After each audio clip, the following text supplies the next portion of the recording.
Welcome to the Megacast. I'm Tyler Kieft in the studios of our flagship stations, 89.3 Lakes FM and Civic Center TV, on Comcast Channel 15 and AT&T Channel 99, where you can also find us in the Birmingham-Bloomfield area, on Birmingham Area Municipal Access, and on City Cable 15 of Southfield. Join us live on Channel 10 in Waterford every day on the Media Network of Waterford, and live to tape on Channel 10 in Orion Township and Lake Orion on Orion Neighborhood Television, or ONTV, where television is a vacation. You can also find us on the radio in the Birmingham, Bloomfield, and Troy areas on the Biff Radio Network, 88.1 FM, the Biff, a service of the Bloomfield Hills School District. Find us online on our Facebook pages at Civic Center TV 15 and at Lakes FM, on our website at civiccentertv.com, and on My Michigan TV, or MyMy at mymytv.com, mymytv.com, where you can also learn more about downloading their free MyMy apps for your smartphone and smart TV. All of that information is on our website at civiccentertv.com by clicking on our Megacast link, where you can also find all of our programs, the full episodes, and each individual interview on demand as well. Then let's head over to our news page, civiccentertv.com/local-news, where we have links to the most up-to-date information on COVID-19 from reliable resources and experts at the Centers for Disease Control and Prevention, the Michigan Department of Health and Human Services, and the Oakland County Health Division, so that you can stay up to date on everything that you need to know about the spread of COVID-19, precautionary tactics such as masking, as well as vaccinations and booster shots should you be in the need of either. Also on our news page at civiccentertv.com/local-news, we feature articles from many journalistic outlets throughout the state of Michigan to keep you updated on COVID-19 and other stories making headlines all across the Great Lakes state. Our top story today is from Emma Stein at the Detroit Free Press. Residents can now order more free COVID-19 tests from the federal government. Here's how you can do it. The United States now says citizens can order more free COVID-19 tests from the government. This is the government's third time offering this service, and each order comes with 8 rapid antigen tests. The tests will come in 2 separate packages, each delivered by the United States Postal Service. The site suddenly appeared active on Monday to offer the third round of free tests without an announcement, NPR reported. Any household that wants the test can order them by simply going to covidtest.gov. That's covidtest.gov. Then entering their name and address and clicking checkout now. This comes as Michigan and the country are seeing a rapid increase in COVID-19 cases and hospitalizations. Just last week, the CDC said that 16 Michigan counties fall under the quote-unquote high-risk category and recommended that all residents in these counties wear masks in indoor public places. On Monday, the Ferndale School District in Oakland County reinstated its mask mandate. Both the Trump and Biden administrations have been criticized for a lack of available quick COVID-19 testing, which inspired the Biden administration to offer free at-home tests. The first round of free tests was sent out in January, with the second round opened in March of this year. Additionally, making headlines, civiccentertv.com/local-news from the Detroit News' Jennifer Chambers. Michigan is trailing other states in 4th grade reading, and a report warns it could get worse. Michigan's public education system remains in a perennial rut, according to an annual state education report released on Tuesday of this week. And the state's young readers are projected to fall further behind their peers in other states by the end of the decade unless changes in school funding and resources for students are made. Still stalled 2022 State of Michigan Education Report by education advocacy group Education Trust Midwest, say education about 15 more times and you get a free bagel, said by 2030 Michigan is projected to be 39th in the nation for 4th grade reading performance, down from its current ranking of 32nd if nothing changes. Michigan is in the bottom 10 states for black students in 4th grade reading, according to the 2019 National Assessment for Educational Progress, which is the most recent available national assessment data. Other leading states showed steady gains in student performance over the last 16 years, yet Michigan's 4th grade reading scores have stagnated, said Amber Arellano, executive director of the Education Trust Midwest. Between 2003 and 2019, Michigan's performance in 4th grade reading, an important predictor of a child's future academic success and life outcomes, according to education experts, remained stagnant on the test, while leading education states Massachusetts and Tennessee made significant progress.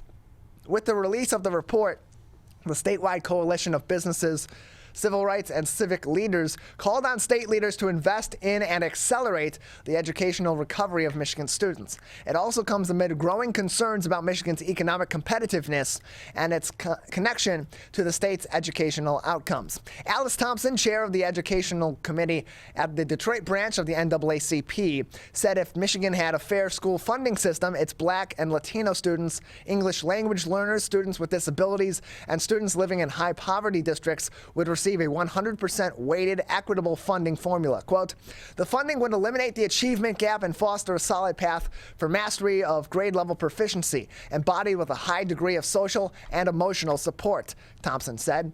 Arellano said the state's long-standing stagnation in student achievement comes as 2021 results from the M-STEP suggest that students' achievement growth slowed overall for Michigan students, with the greatest impact being on those in underserved communities. Quote, while these results are clearly troubling, they also represent an opportunity for our state to create, quote, a new normal, end closed quote, where every student has the opportunity to achieve and where students with the greatest needs receive the funding and resources that they need to succeed, end closed quote. Michigan's 2021 state assessment scores dropped in math and social studies for all grades testing, while reading scores for older students improved ever so slightly. Michigan students recently took state assessments in April and in May. Those results are typically available sometime in the late summer months. From 2003 to 2019, Michigan's Latino students improved in early reading at a rate that was about one-third the progress of Latino students were making progress nationwide. At the same time, improvement in fourth grade reading for Michigan's white students are in the bottom 5 states, according to data from the 2019 NAEP. Deirdre Lambert-Bounds, a member of the Michigan Partnership for Equity and Opportunity Coalition, said her hope is that every child is able to achieve at their highest ability without the barrier of inequitable funding, saying, quote, for far too long, we have not done a good job of properly funding education in a way that the students with the most needs receive funding commensurate with those needs, said Lambert-Bounds, who is also the president of Ignite Social Media. Quote, I have a dream that we finally work together to put a proper funding formula in place that results in the highest quality education outcomes for our children, end closed quote. Other findings in this report said Michigan ranked 43rd out of 47 states reported in the nation for funding gaps that negatively impact low-income students. Additionally, teachers in Michigan's wealthiest districts are paid about $8,600 more on average than teachers in the poorest districts. Nearly 1 out of every 4 Michigan students, about 23%, were required to take at least one remedial course in 2- and 4-year college or university programs. The percentage for historically underserved groups such as Black students is 43.8%. Michigan has the nation's 6th highest out-of-school suspension rate for Black students. Advocates have argued suspensions and expulsions are overused in Michigan and across the country, particularly for students of color. In February, researchers announced that after more than 3 full school years into Michigan's controversial read by grade 3 law, 52% of Michigan's 3rd grade students had a, quote, reading deficiency, end closed quote, between 1st and 3rd grade, and the rates were higher among historically marginalized student groups. The report used data gathered in the spring of 2021 from nearly 9,000 educators and is the 2nd year of a 4-year evaluation of the law by Catherine Strunk, director of the Education Policy Innovation Collaborative at Michigan State University, and her team. Lastly, making headlines on CivicCenterTV.com's local news page from Lauren Gibbons of Bridge, Michigan. Very interesting, very odd story here. After generations of confusion, finally, the Michigan and Indiana border will be settled. Like much of the Michigan-Indiana border, the unincorporated community of Ray is set in the pastoral farmland in Branch County, about 20 miles south of Coldwater. Blink and you might miss the sign that said, the small state line sign delineating the 2 pieces of the small town, split in half between Michigan's California Township and Indiana's Fremont Township. However blurry Ray's lines are, though, they are more defined than most of the roughly 110 miles of the Michigan-Indiana border, which hasn't been officially revisited by surveyors since the early 1800s. Michigan residents of yore once threatened war over the state's boundary lines with Ohio. They later took a border dispute with Wisconsin all the way to the United States Supreme Court. As a result, those borders are pretty clear. But when it comes to Indiana, the border line was never so controversial as to cause a fight. The wooden border markers left by a 19th century federal survey have largely rotted away, and it's been left up to a small group of passionate surveyors to determine the dividing line between Michiganders and Hoosiers. Efforts in Michigan state legislatures to set aside funding and resources for resurveying the border are poised to become law. However, last week, the final versions of two bills establishing a state commission for resurveying the border were sent to the governor's desk with a wide bipartisan support. A $500,000 appropriation for the project is expected to be included in the upcoming state budget. Indiana officials approved similar legislation all the way back in 2019. Pending the governor's signature, Michigan could soon follow in Indiana's footsteps and create a commission aimed at putting this matter to rest.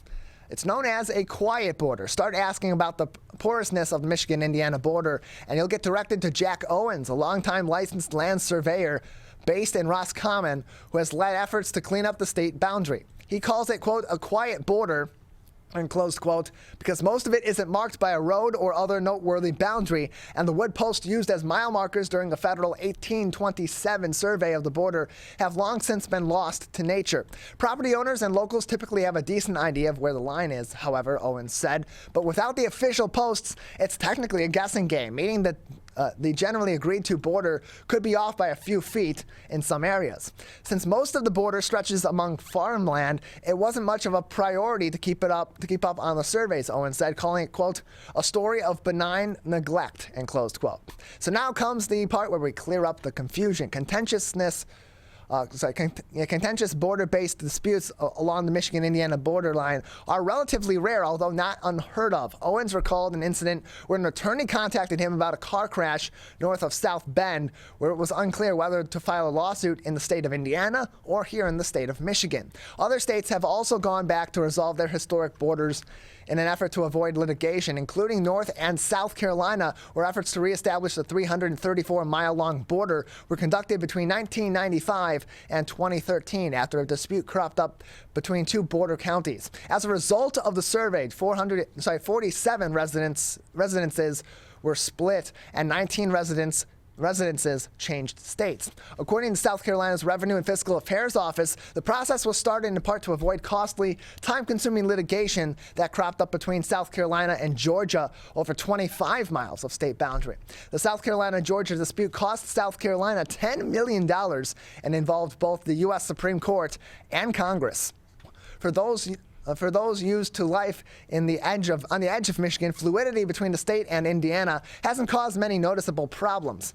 So next comes a full border review. The Indiana border isn't the only Michigan boundary under scrutiny. Michigan is also in the decades-long process of going through a full review of its historic county borders, a process known as remonumentation that is also necessary to clear up any legal or property disputes. County remonumentation programs have been an ongoing project aimed at shoring up local borders, says Michelle Batora, executive director of the Michigan Society of Professional Surveyors. The program, which began in the 1990s, is overseen by the State Boundary Commission and is funded by an additional $4 fee included in recording fees for deeds, mortgages, and other official documents for each county. In 2020, $6.42 million was deposited into the state's remonumentation fund, $6 million of which was appropriated for local grants.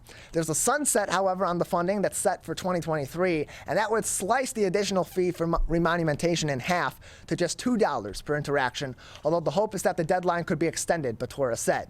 According to a 2021 report, the program from the State Department of Licensing and Regulatory Affairs, 8 of Michigan's 83 counties were, quote, in maintenance, and close quote, or at a point where all of the borders have been remonumented.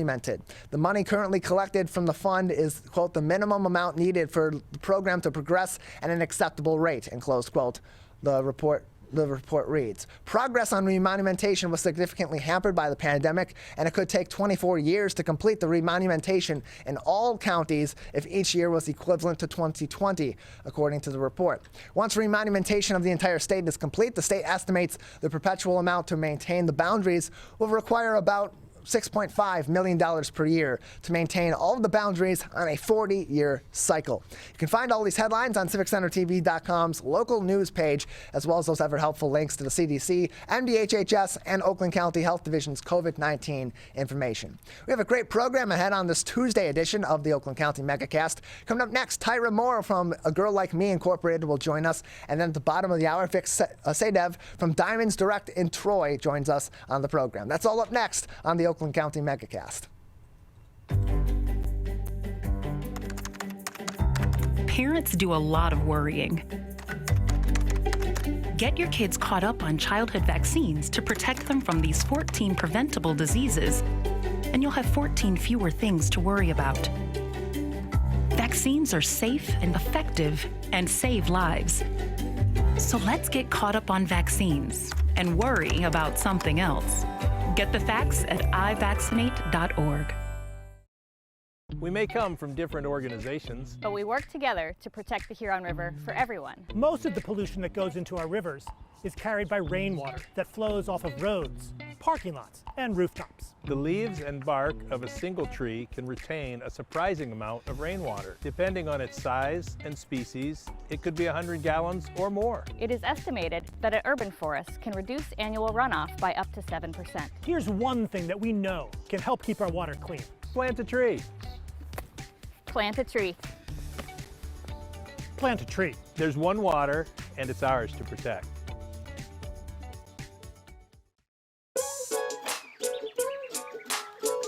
One of the things you can look for in your friends is a change in behavior. These can be big changes, they can be small changes in mood, physical appearance. They may be sleeping less or sleeping more, drinking more, or their eating patterns may be different. One big change that can be pretty obvious is change in motivation. Do they no longer want to play basketball? Do they no longer want to play video games?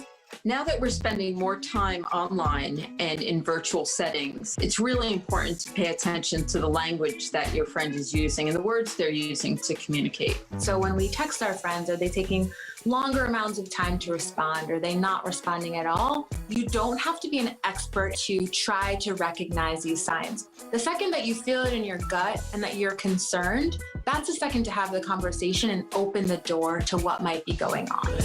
Whatever gets you talking.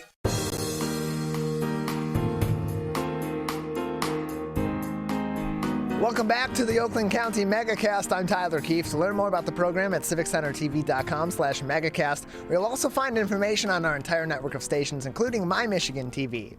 Joining us now is Tyra M. Moore, the founder of A Girl Like Me Incorporated, based in Southfield. Tyra, thank you for joining us. No problem. Thank you for having me. Appreciate having you on. So first of all, tell us about your company and tell us a little bit about your background. What led you to find this organization?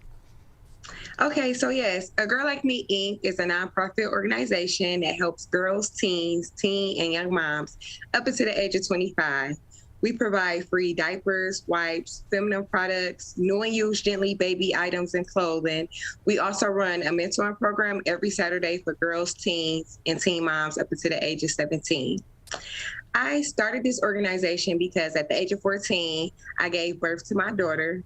No one knew I was pregnant. My mom found out on a Tuesday. I gave birth that same week on a Friday. And I remember us talking and things. And when she came out, we didn't even know she was a girl until she arrived. And I remember my mom talking to family, friends in our community. And when we got released from the hospital and went to my grandmother's house, it was baby items lined up on the porch to inside the house. And I just said one day, I was going to pay it forward because my community friends and people I didn't even know came through for me. And I decided, one day I was going to pay it forward. And I've been doing it ever since 2019. So how do you find the women that are in similar situations to what you were in at the age of 15, or even beyond that age or before that age, and provide these services to them? Are they coming to you? Or are you finding them? Is there some combination? So they find me. I started posting on social media. I made a business page and also on Instagram. So I post a lot. And, friends or family on the internet. They contact me if they know someone or someone to see my post, and they'll contact me. Or if I see someone out like in a hospital, or when I even used to work for Sinai Grace Medical Center, I would see like young teen moms or young girls that's going through things because they are in the medical center, and I will reach out and help them. And also basically it's like word of mouth and social media. They find me, and I do a lot of TV interviews and news interviews, and that's how they find our services.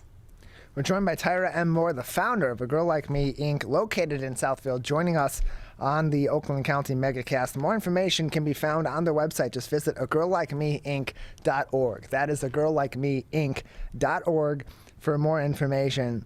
And so what advice do you have for, particularly for those younger girls, but also for young women that are pregnant and maybe don't know what to do, what steps they need to take next, and are struggling with that, with the idea of giving birth and potentially mothering a child, that were in a similar situation to yours, because you have this organization that's providing these great services to them that are immensely helpful to young mothers. But there's also an element there of understanding the situation you're in so that you can make the best decisions and you can go forward as comfortably as possible. So what's some of the advice that you have for young girls and for young women that are pregnant or are soon to be mothering?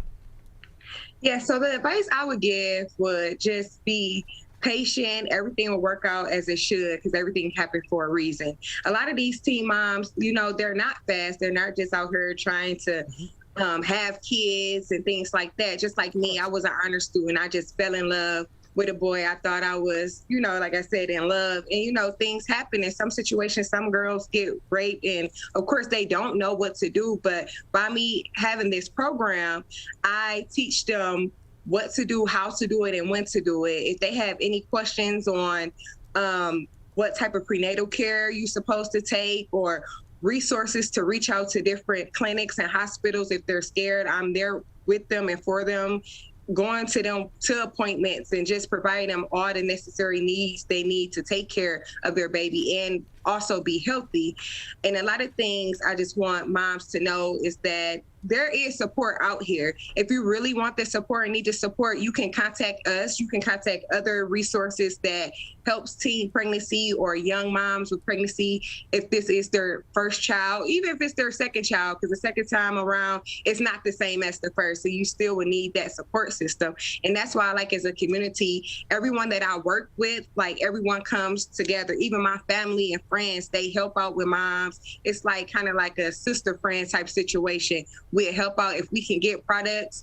If we can get them, we'll get them, we'll provide them. If we don't have them, we reach out to other different resources and try to just give them all the information and tools that they need to have a healthy baby and also live a healthy lifestyle. So Tyra, from your interaction with these girls and with these women, and from others involved in your organization and their interaction with these girls and with these women, how important is that sense of a community and that community support in their journey to going through their pregnancy and certainly through the early portions of their motherhood?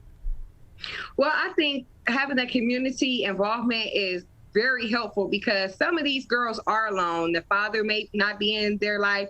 They might not have the family support or anything, and they just need someone to know that I'm here. I'm here to help you, even if it's just a conversation or a prayer or something, to just hold their hand throughout the pregnancy, even after the pregnancy. Just let them know that you are safe, you are okay, and anything that we can do, we will do to help you. Just having, it takes a village to raise a child, and also it takes a village to help other moms in need and other teen and youth. If they see the support, they will know, my life is not over. I can accomplish my dreams. I can finish high school. I can take that trade, go off to college, get a job. They just need that support and just that extra push to know, okay, if Tyra could do it, I know that I can do it. If I have this support system, even if it's not my family or friends, I know that I can make it through life.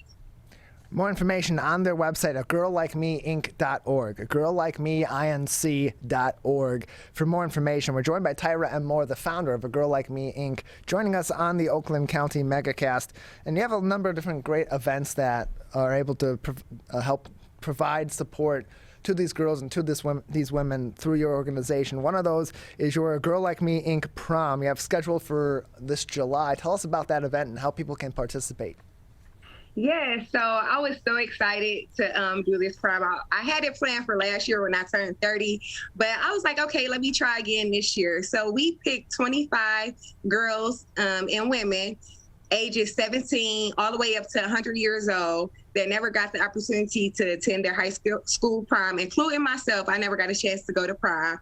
And we are collecting donated dresses, shoes, jewelry, monetary donations, so we can make this prom like so spectacular and make it a lifelong memory for me and for them. And if you would like to help, we are still accepting dresses, shoes, jewelry, anything you would like to do to help us out to make this prom a night to remember. We would love your help. Yeah. More information can be found about their A Girl Like Me Inc. prom by visiting their website, agirllikemeinc.org. Agirllikemeinc.org. Go over to their events page and you can learn more information about this upcoming event in July and other fundraisers and opportunities throughout the year. Again, that's agirllikemeinc.org for more information. And so have people that are involved with your organization already been chosen to participate in this prom? It's open to girls and women in the public that maybe have not even gone and sought your services at this time. How can people participate? So at this time, we do have the selected 25 women, but if it goes well this year, the plan is to have it every year. I would love to do it every year and get a different 25 girls or ladies that didn't get their opportunity to give them the opportunity to attend a prom.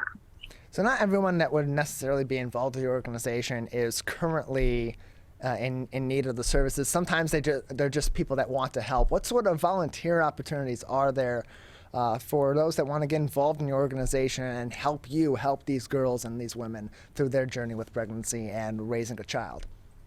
Yeah, so we always are looking for donation sorters. We get a lot of donations in, and it takes a while for us to get through the donations because we do provide a lot of community giveaways. So we do need donation sorters. Also, we are looking for mentors. I'm currently the only mentor for the mentoring program, and I would love to have additional mentors on the team.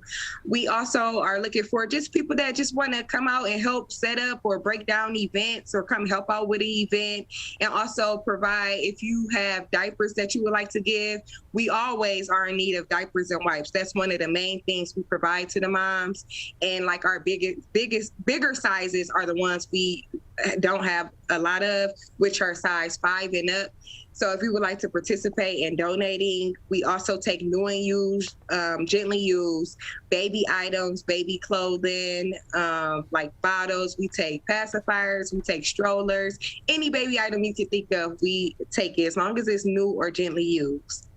We're joined by Tyra M, the founder of A Girl Like Me Inc., joining us on the Oakland County Megacast. More information about the organization and including contact information if you would like to volunteer with the organization and be a mentor and join alongside Tyra and being a mentor for some of these girls and women. You can find that information on their website at agirllikemeinc.org, agirllikemeinc.org. And on top of volunteering and of course monetary donations, what are some other great needs of your organization at this time? If people out in the community that are viewing this or live or seeing this sometime down the road would like to help your organization?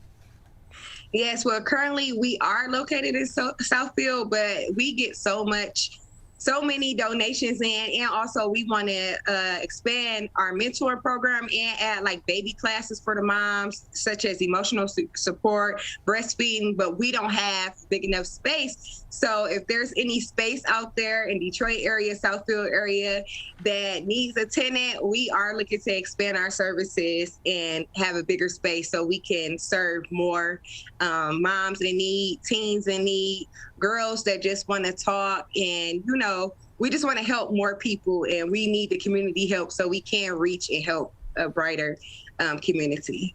More information on their website, agirllikemeinc.org, agirllikemeinc.org for more information. You can also find them on social media on facebook.com/agirllikemeinc and on Instagram at agirllikemeinc. agirllikemeinc is their handle on both Facebook and Instagram. You can also find those pages in a link at the bottom of their homepage at agirllikeme.org. girllikemeinc.org, girllikemeinc.org. And Tyra, for those girls that are out there who are pregnant and don't know where to turn, and they're nervous about the situation because maybe they don't know how their family is going to react, maybe they don't know if the father is going to be involved in the pregnancy journey, and certainly in raising the child. If they have those concerns and they don't know where to turn, what advice do you, as someone who's gone through this journey yourself beginning at the age of 15, what advice do you have for these girls and for these women and the steps that they can take to get that support that they need in this situation? So for me, like, I did have some support as far as, raising my child.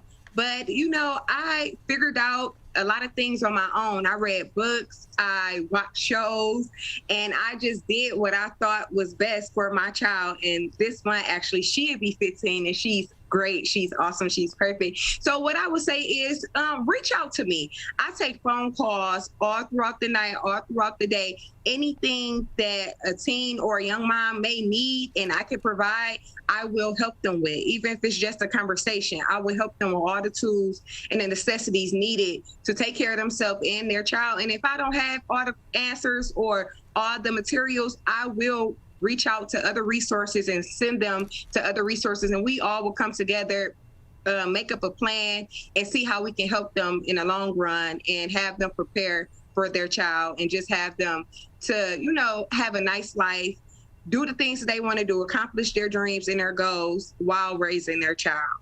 More information can be found at girllikemeinc.org. To get in contact with them, you click on their contact link at the top of their page. You can also call them 313-957-9952. That's 313-957-9952. Or visit their website at girllikemeinc.org. Tyra, another couple minutes before we'll need to say goodbye today. Anything else at this time that we haven't discussed about your organization that would be important for our audience to know, or other things you'd like to say at this time? Yes, I just wanted to talk about a couple of more events that, I didn't mention, I forgot to mention and give to you all. We will be having an event this Saturday with our partners at University of Michigan, a student and also a friend of mine. We're doing a 5K walk to raise $5K for a teen mom that's graduating from high school. And we would like to present the 5K to the choosing of the student. So when they do go off to college or take a trade, they will have the 5K to get any baby items or any items they will need while in school.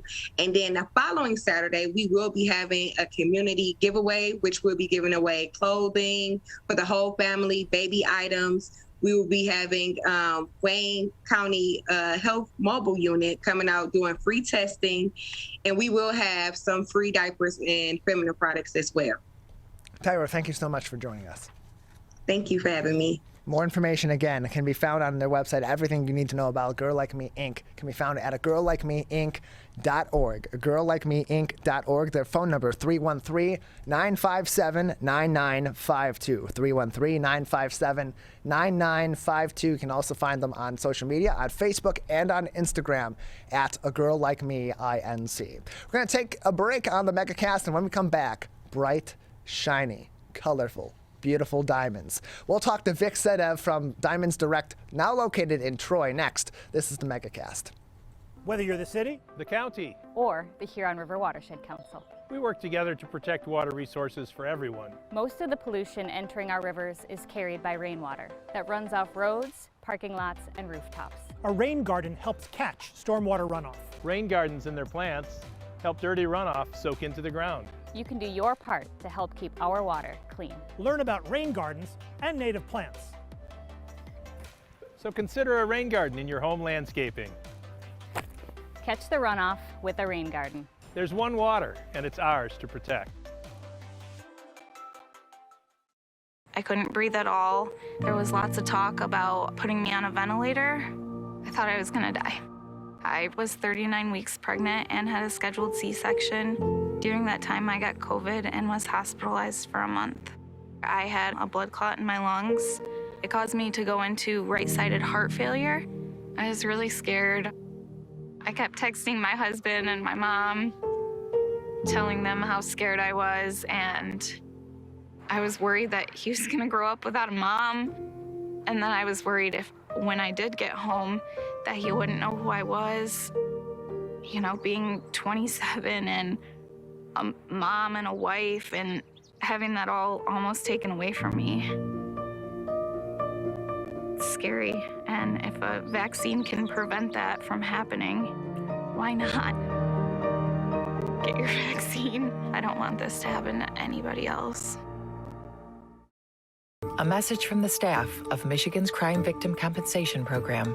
Anyone can be a victim of crime and suffer lasting trauma, physically, emotionally, and financially.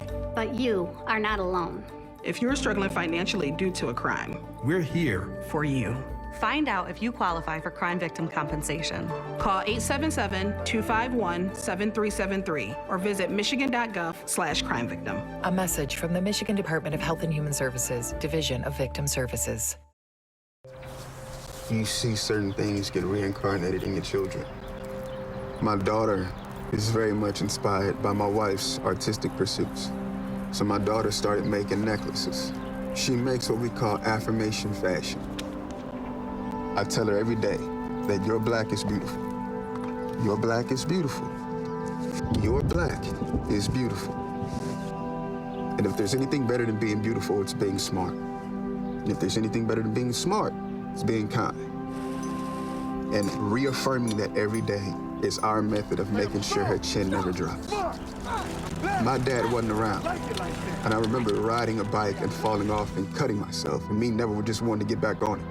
People ask, how your children learn how to ride a bike, and you did. I didn't teach them. I just created an environment where they taught themselves, and all I had to do was be there.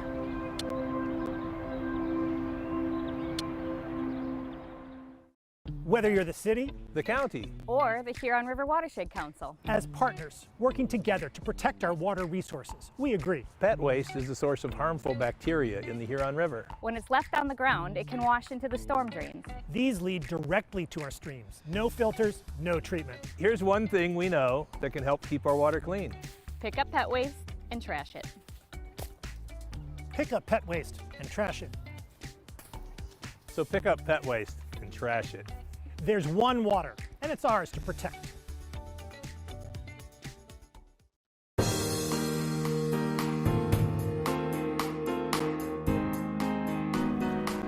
Welcome back to the Oakland County Megacast. I'm Tyler Keefe. Learn more about the program at civiccentertv.com/megacast, where you'll also find information on our entire network of stations, including My Michigan TV, otherwise known as My. With us now from Diamonds Direct in Troy are Jennifer Alter and Vik Sadev, joining us on the Oakland County Megacast. Jennifer, Vik, thank you very much for being with us. Thank you. Appreciate having you both on. So earlier this month, Diamonds Direct opened its first Michigan showroom on Big Beaver Road, just west of Crooks in Troy. For those that are not familiar with Diamonds Direct, and we can start with you, Jennifer, can you tell us about the company? So the company has been around for probably about, 30 years, 50 years ago? 19. Well, we started in 1960s, but we started our first retail outlet in 1995. There we go. Right. So then we just brought ourselves to Troy, Michigan. As of a week ago, we opened up. So it's a first in the state of Michigan. Where did the decision come from to make the city of Troy the location of choice for Diamonds Direct as it enters Michigan with its first showroom? Troy's a destination for shopping, with Somerset being right down the street. It's not just, Troy's not someplace you just go because you're just driving down the road and you end up shopping. It's a destination. What Troy offers the community and retail services is something that Diamonds Direct definitely couldn't pass up. We're joined by Jennifer Alter and Vik Sadev from Diamonds Direct in Troy, joining us on the Oakland County Megacast. Vik, you're the store manager of Diamonds Direct in Troy. Tell us about that showroom at its Troy location and what makes that such a unique place for people to explore the products provided by Diamonds Direct. Well, I think ever since we opened up our first retail location, I think we've changed the landscape of like fine jewelry, right? Our concept is we've simply eliminated the middleman, and then we bring the savings directly to the end customer. And then just the inventory that we have, the selection that we have, the brands that we carry, it's like no other. Agreed. We're joined by Jennifer Alter and Vik Sadev from Diamonds Direct, located in Troy. It's their first showroom in the entire state of Michigan, located on Big Beaver Road, just west of Crooks, in the bustling metropolis of Troy. They're joining us on the Oakland County Megacast.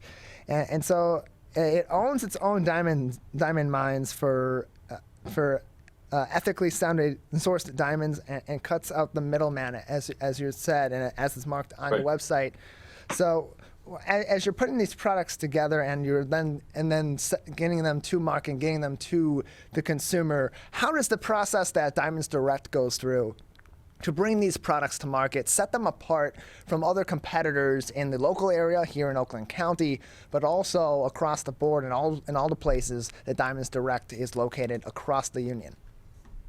So one of the unique things that we do here at Diamonds Direct, by being started off as a wholesale operation and having our access to our mines in Israel, is when the owners of the company in the beginning would have the diamonds, have them cut, and basically they would look at the selection that they have in their, like a lot. And at that point, they would pick 20% of those diamonds that they wanted to use within Diamonds Direct so that we could give those to our customers. And the other 80% they actually put out into the market for the other jewelry companies out there to purchase for themselves.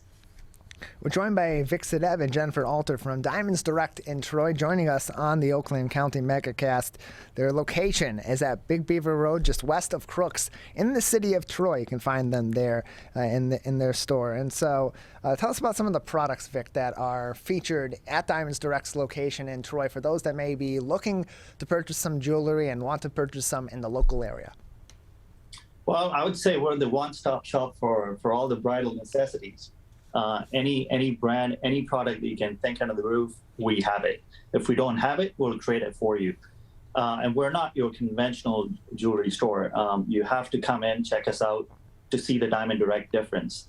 The way we go about things here is unlike anybody else. Agreed. Yeah. And so as people are shopping for jewelry, and especially for diamonds, and they're going to shop around, they're going to go to multiple different places. Hopefully, for your sake, they do make a trip over to Diamonds Direct in Troy and explore your catalog of products over there. But what are some tips you have for people that are exploring making a purchase of jewelry or of diamonds or of some combination of both as they're doing their shopping and they're looking for that perfect product? So one of the things that I always tell people when you're starting to shop, and if you're looking for that engagement ring, or you're looking for that special piece of merchandise, you need to make sure whoever you're working with, that you trust them. Trust is a very big factor in purchasing something that's so monumental to them. So once you have the trust factor, then you need to make sure that you're dealing with somebody who has a large enough selection that you're able to really choose what you want, that you're not choosing from just 3 or 4 diamonds. We actually have hundreds of diamonds that you can choose from within our company. So really trust and being able to choose are the 2 top things that I would say are important when shopping. And how does, please, Vik, continue. No, go ahead. And so how does your team over at Diamonds Direct help support those factors as people are going through their shopping to make it a smooth but informative experience for those that are shopping at Diamonds Direct in Troy? Well, we highly believe in personalized education. I think that's one of the places that Diamonds Direct is very different. We love educating the customers. We believe in that personalized education where it's not just about selling. It's about also educating the customers. They can make a smart decision for themselves based on, of course, their needs.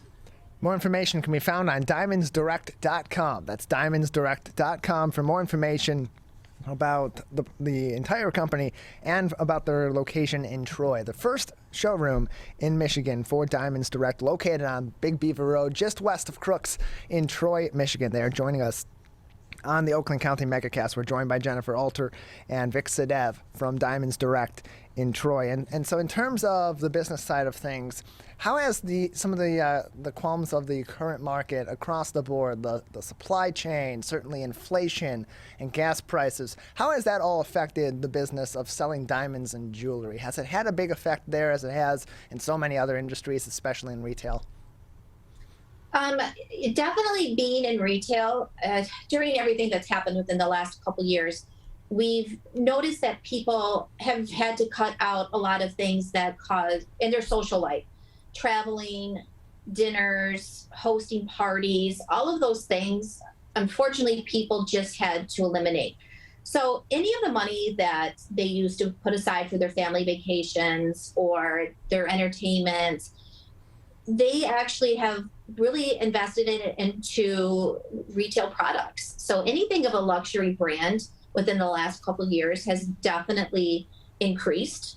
People put their money back out there and stimulated the market. And with jewelry being luxury and being something that maybe they didn't want to spend their money on previously or couldn't quite afford, after staying home for so long and not being able to travel, people really invested in things that they've always wanted. We're joined by Jennifer Alter and Vik Sadev from Diamonds Direct, located in Troy, the first Michigan showroom for Diamonds Direct in the entire state. It's located on Big Beaver Road, just west of Crooks in Troy. More information can be found on diamondsdirect.com. And Vik, we're certainly in a different time in terms of COVID-19 than we were a year ago and definitely from 2 years ago, but people still have their concerns. So if someone is hesitant to make a trip to Diamonds Direct's location in Troy and they'd like to explore your products or speak with an expert from your team, I see on your website that there are virtual appointments available. How can people go about scheduling some of these appointments, and what sort of virtual opportunities are there to learn more about your products over the web instead of going to the store? Yeah, no, absolutely. There are some people who are still apprehensive about physically being in a store. That's why we have a virtual assistant on our website. So a customer basically goes to our website and then they can schedule a virtual session with one of our diamond experts. And then basically at that point, everything that you would be doing in a store is done through a virtual appointment. And we're still going to follow all the steps and all the education and walk them through all the different products and go from there on. More information can be found on diamondsdirect.com. That's diamondsdirect.com for more information. You scroll down to the virtual appointments section and click on request an appointment, and you can make an appointment virtually as well. Let's go to their location located on Big Beaver Road, just west of Troy and just west of Crooks in Troy, Michigan. We are joined by Jennifer Alter and Vik Sadev from Diamonds Direct in Troy, joining us on the Oakland County Megacast. Vik, what's unique and interesting about sales with Diamonds Direct also is your after-sales services like complimentary jewelry maintenance and your 110% upgrade policy. Can you tell us about these two services that are provided in addition to the products that are sold by Diamonds Direct? Yeah, I mean, as you said, 100% complimentary after-sales services. We don't charge anything, unlike all the other jewelry stores, right from rhodium plating, refinishing, polishing, any sort of like minor repair or even like a major repair, I would say, it's free for life. And you don't have to pay extra. You don't have to buy a service plan or a maintenance plan for that. It's complimentary with everything that we sell. Talking about the 110% upgrade, we're the only ones in the industry who are offering that. So anything that you buy from us, not only you're eligible to trade it in, we in fact give you 10% more than you paid us. Of diamond. Of the diamond, yes, right. Correct. So diamond engagement rings, diamond pendants, and diamond earrings. Correct. More information can be found on diamondsdirect.com. That's diamondsdirect.com. And so for those that are interested, they like what they've heard, they want to explore some of the jewelry, some of the diamonds, they're looking for that perfect product, and they'd like to speak to some friendly experts in the local area. What are your hours in your Troy showroom? We are open Monday through Friday from 10 a.m. till 7. And Saturdays we are open 10 a.m. until 6 p.m. And again, more information can be found on diamondsdirect.com. Just another couple minutes with the two of you before we'll say goodbye today. So before we let you go, anything else that we haven't discussed about Diamonds Direct, about its showroom in Troy, the first of its kind in the state of Michigan, or anything else we haven't discussed today that you would like to touch on? One thing I do want to mention, when coming in and shopping with us, there is an education. We briefly touched about it, but we actually put our customer through an education process. So when they come in, they will learn start to finish about the 4 C's. They will learn about certifications. They will learn about the rep report. They will learn how to buy a diamond. We definitely do not want anyone ever leaving. Even if they purchase or not purchase from us, they are going to be educated when they walk out of here. It is something that the company takes, huge pride on doing, and all of us have been trained from the very beginning to make sure that we can give 100% education to the customer. Over 60 years of service through Diamonds Direct in their company's history. More information can be found on their website, diamondsdirect.com, and including information on those 4 C's that Jennifer mentioned. Jennifer, Vic, thank you so much for joining us. Thank you. Thank you for having us. Have a good day. Their location is on Big Beaver Road, just west of Crooks in Troy, Michigan. The first Diamonds Direct showroom in the state of Michigan can be found right here in Oakland County in the city of Troy. More information, of course, on their website, diamondsdirect.com. We're going to take a break, and on the other side, we'll learn some strategies to resolve conflict in the workplace, in your social life, and other places, and we'll even ask the question, is conflict actually a good thing? That's all up next on the Michigan Megacast. To Sophia and Gabriel. Even though these old knees can't follow on your adventure to the forest today, these flowers represent my love. These stitches and threads join us together. And wherever you see a flower, a bird, a beautiful tree, know that my love is with you. Make the forest part of your story at a park near you. Find one at discovertheforest.org. 72.7% of high school students get less than the recommended 7 to 9 hours of sleep a night. This can cause pain, obesity, and can very negatively affect your mental health. When you have a consistent 7 to 9 hours of sleep every day, you get sick less often, lose more weight, and have better relationships with those around you. For more information about the dangers of sleep deprivation, go to sleepfoundation.org. This message is brought to you by the WBHS Digital Media Arts Program and 89.3 Lakes FM. Can I ask you a question? Why did you get your kids vaccinated? It was hard for them to social distance, to be isolated from their friends. I want them to get back to school and sports games. So as a pediatrician, I recommend the vaccine to everyone I know. The boys lost a former teammate and classmate who was only 20 years old. It's been a devastating year. We want to get back to normalcy. Our daughter is really looking forward to being with her friends, being a kid. It's the Great Lakes water. And so what people do ends up in our waterways. Flushable wipes are just evil. They should be thrown away. They're impossible to destroy, and they can cause significant problems. One of the main things when you're cooking is to not dump fats, oils, and greases down your drains. They stick to the sides of pipes. They stick to everything they come in contact with. Don't put it down the sink. There's one water, and it's ours to protect.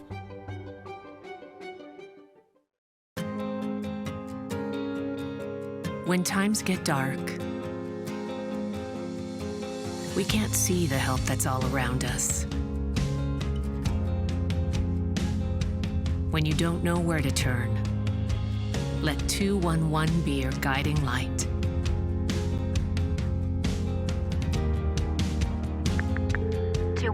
How can I help you? Our guides are ready to connect you with the help you need.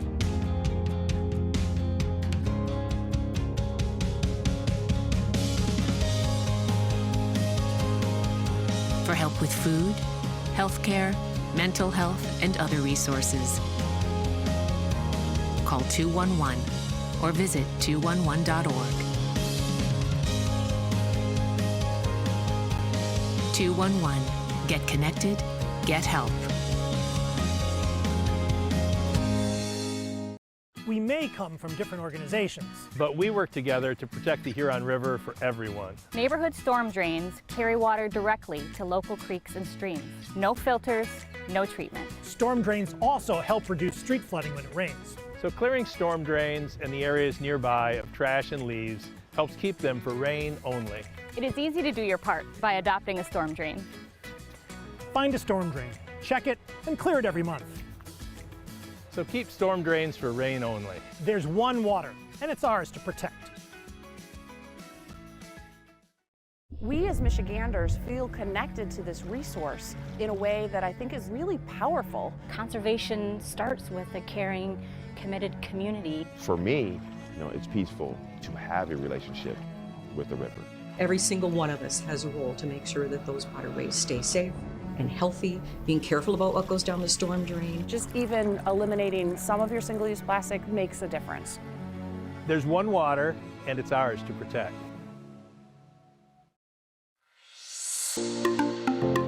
Did you know that nearly 3.31 million Americans don't get their annual checkup? Going to the doctor regularly is extremely important and is a crucial factor in maintaining good health. Make sure you are visiting your local doctor often and telling them about any health concerns you have. For more information, contact your local healthcare provider. This message is brought to you by WBHS Digital Media Arts Program and 89.3 Lakes FM.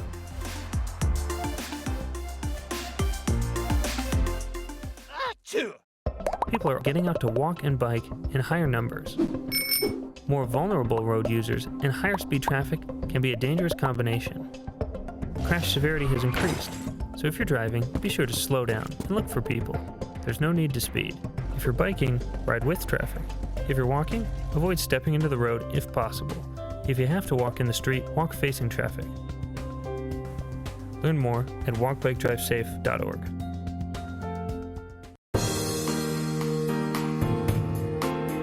Welcome to the Michigan Megacast on your radio homes for the program 89.3 WBLD Orchard Lake and 88.1 WBFH Bloomfield Hills. I'm Tyler Keefe. To learn more about the program at civiccentertv.com/megacast, where you'll find information on our entire network of stations, including My Michigan TV, otherwise known as My. Well, whether if it's in your social life, your professional life, or just in regular day-to-day interactions out in public, you're likely to experience some form of conflict. Now, when we usually think about conflict, we think it's a bad thing, but is it actually, in some cases, a good thing? Joining us to talk about it is Gabe Karp, an author and a known speaker and an expert on conflict. Gabe, thank you so much for joining us today.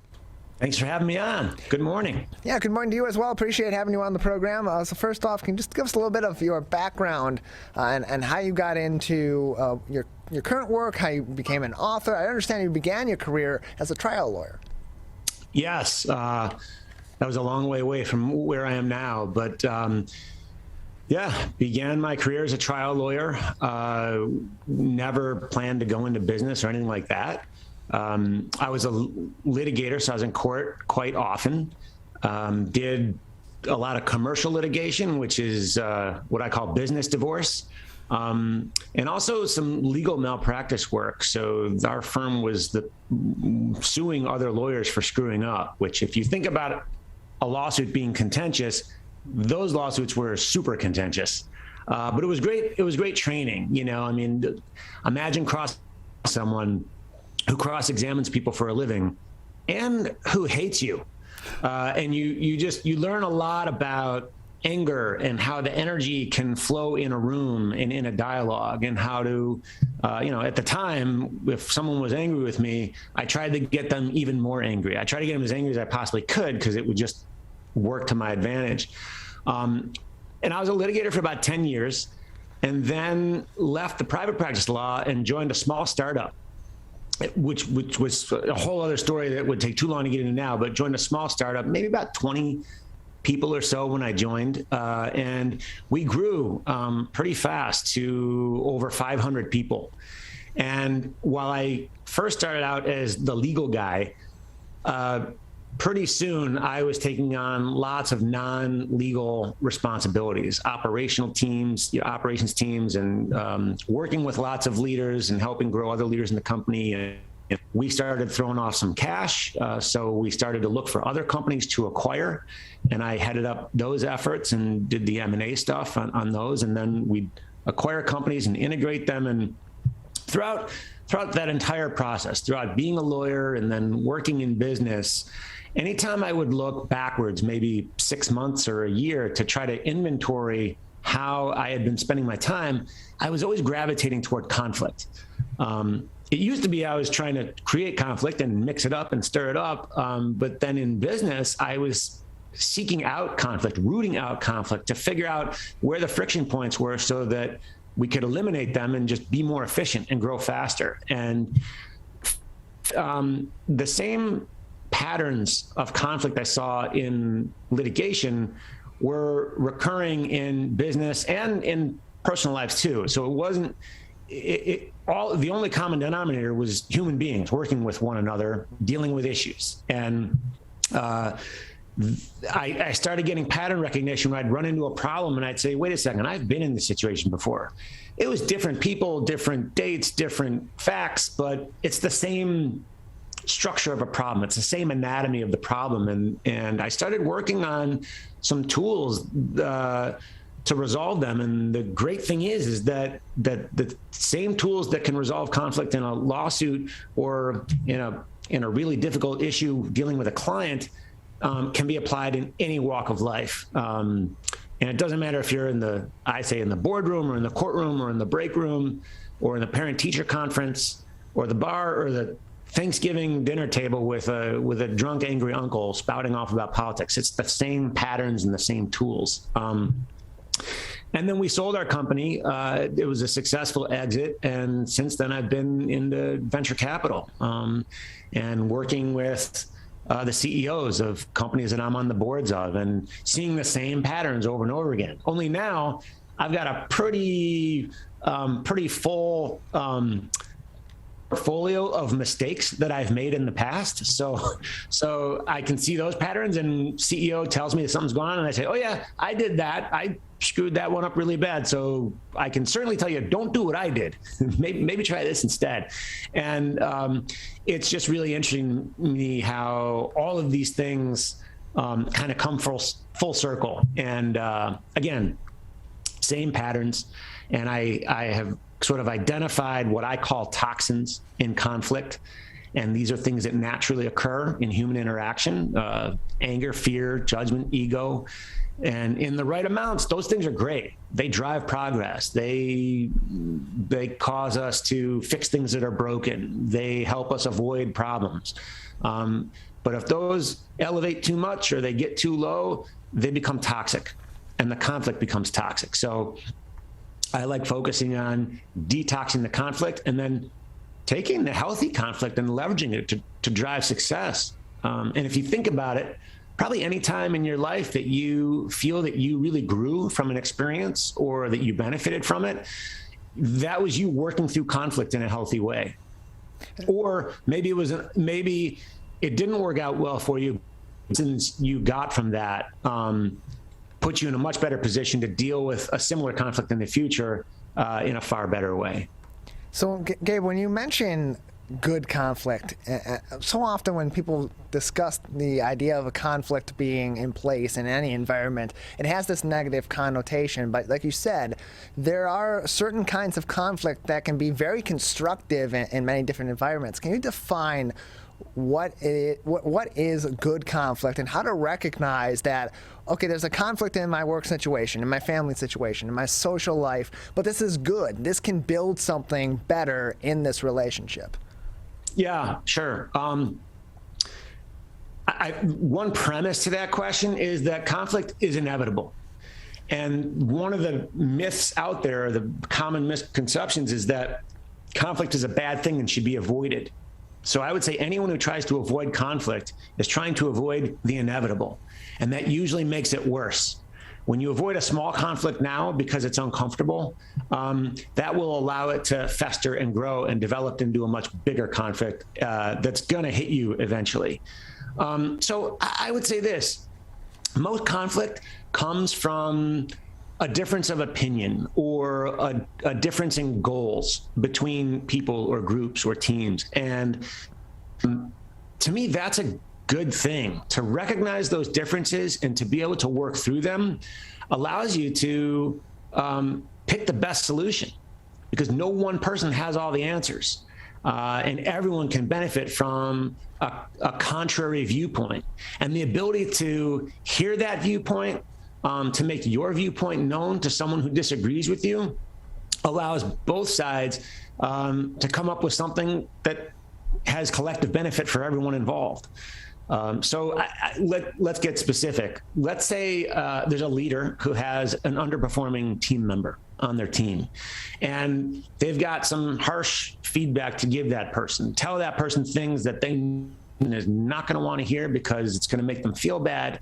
And as a result, the leader says, well, I don't want to be disrespectful. I don't want to hurt that person's feelings. So the leader withholds the feedback to avoid the conflict. But that's not avoiding conflict. That's just allowing someone who is doing something wrong or could be doing something better to improve to continue making mistakes. That's not respectful. That's disrespectful. That's mean. That's like actually a cruel thing to do to another human being. Take a really simple example. If right before I came on this show, I was talking to someone and I had food in my teeth, like spinach in my teeth, and the person looking at me just didn't say anything and allowed me to come on here, like that'd be mean. That's something I want to know. So healthy conflict is the kind of conflict where a leader can sit down with someone and say, listen, we've got a bit of a conflict here, but I want you to be aware of these things so that you can improve. And if you improve, then the team improves. And if the team improves, the company improves, and it's all good.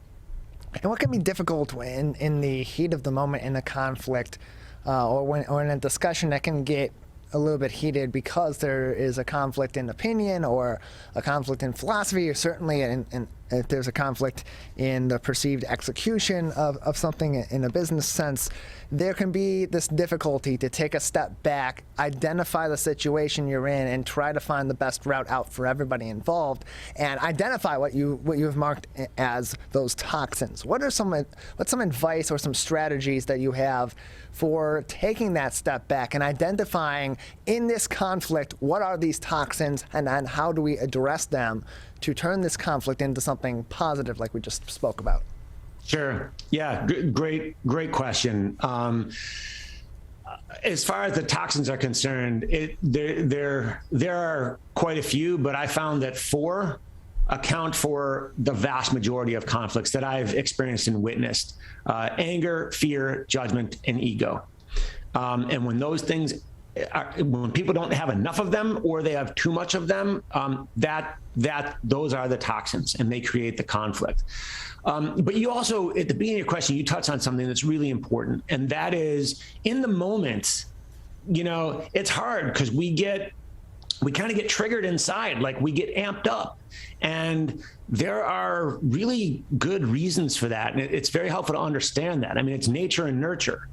We are socialized from a young age to shy away from conflict. We sugarcoat feedback. We soften bad news. Our parents told us, if you don't have anything nice to say, don't say anything at all. That creates this sign that if we ever express a contrary opinion or openly disagree with somebody, we're kind of, we're going against, we're sort of violating the rules that we were taught as a child. So we just don't want to do that. And in addition to that, we've got physiological aspects of our body that have developed over the millennia. You're talking about billions of years of evolution that have secured the survival and growth of the human species to protect against threats. And when we're confronted with a physical threat in the wild, we have a fight or flight response. And that does things like takes our thinking offline. When our ancestors faced a saber-toothed tiger, when they came out of the cave, they didn't have time to think or reason. They just had to react, and it had to be instinctive and reactive. So great. But those instincts are today. So when I'm in a meeting and someone says something and I feel maybe personally attacked or judged in a way, I'll start to feel the physiological effects of conflict. Like the hair on the back of my neck will stand up. My breathing and heart rate may increase. And those are signs. Those physiological symptoms are signs that something's going on and taking you into some toxic situation. So one piece of advice I have, and it's not like you can just flip a switch. You can't just turn that off. But what you can do is think about it in advance. And when that happens, identify the moment when you've got those physiological responses to conflict. And maybe at first you identifying it in real time, but you will immediately afterwards.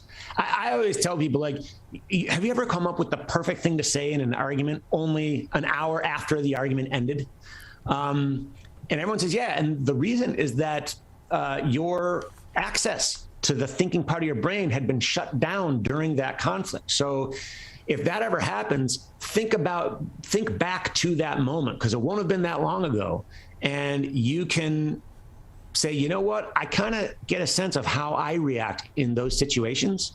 And the next time it happens and you say, oh, wait, I feel like my breathing's getting rapid, or I realize I don't like how this person's talking to me. I don't, I don't feel as in control of my thoughts and my words right now.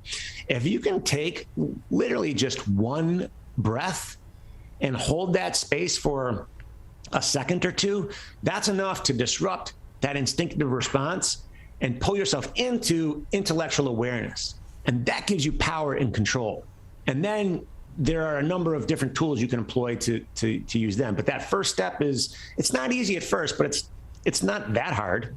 And if you do it 3 or 4 times, the learning curve is pretty sharp. So you get much better after your third time of doing it than you did after your first. We're joined by Gabe Carr, partner at Detroit Venture Partners. He's also an author of the book, Don't Get Mad at Penguins, Detox the Conflict in Your Life and Business for Success and Happiness. It's Don't Get Mad at Penguins and Other Ways to Detox the Conflict in Your Life and Business. More information on his website, gabekarp.com/book. That's gabekarp with a K.com/book. And so, Gabe, I do want to ask you about the title. Don't Get Mad at Penguins is the main title of this, and it also has the subtitle, and other ways to detox the conflict in your life and business. But where does the origin? Yes. Where does the origin? What's the origin? What's the purpose of Don't Get Mad at Penguins? Where does that come from? Well, I think it's best to think of a saying, and I made this up, but I say it in a way that makes me sound like some wise old sage. But it's between expectation and reality is a space filled with suffering and conflict. And the wider that space becomes, the greater our suffering is. And the penguin analogy is really a lesson in acceptance. We should accept people with their limitations and all, and not expect them to do things that they're not capable of, even though we may really, really want them to. And one of the challenges with that is that it's oftentimes really hard to see someone's limitations, especially if everything else we know about them suggests that they're not limited. So take a penguin, for example. What do you mean a penguin can't fly? It's a bird. It's got wings. It's got feathers, and birds with wings and feathers can fly, except that penguins can't. Flight is simply beyond their ability, despite the fact that everything else we know about them suggests that they should be able to. And we can choose to get mad at that, or we can accept it. And that analogy, you can apply it to interaction and people that you deal with on a regular basis. And whatever the facts are, when you find that you are continually getting frustrated or angry or even fearful of someone in a similar situation over and over again because they're not behaving in a way that you want them to, it's very possible that that person is not making a choice. They're not doing it on purpose. The thing that you want them to do is beyond their ability. Joined by Gabe Carr, partner at Detroit Venture Partners and author of Don't Get Mad at Penguins and Other Ways to Detox the Conflict in Your Life and Business, joining us on the Michigan Megacast. More information on his website, gabekarp.com/book. That's gabekarp with a K.com/book. And Gabe, if people are interested in picking up a copy of Don't Get Mad at Penguins, where can they find your book online and even in some stores? As my publisher says, the book is available everywhere books are sold. Amazon, Barnes & Noble, Books A Million, Walmart, Target, Google. There's also an audiobook narrated by me. James Earl Jones wasn't available.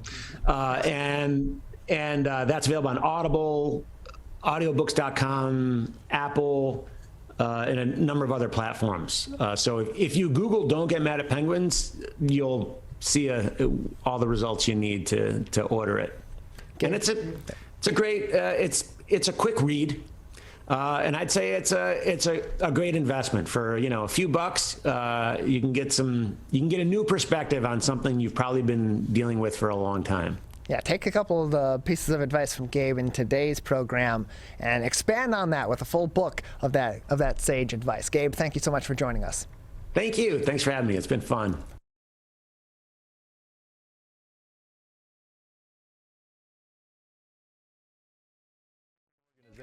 But we work together to protect the Huron River for everyone. Most of the pollution that goes into our rivers is carried by rainwater that flows off of roads, parking lots, and rooftops. The leaves and bark of a single tree can retain a surprising amount of rainwater. Depending on its size and species, it could be 100 gallons or more. It is estimated that an urban forest can reduce annual runoff by up to 7%. Here's one thing that we know can help keep our water clean. Plant a tree. Plant a tree. Plant a tree. There's one water, and it's ours to protect.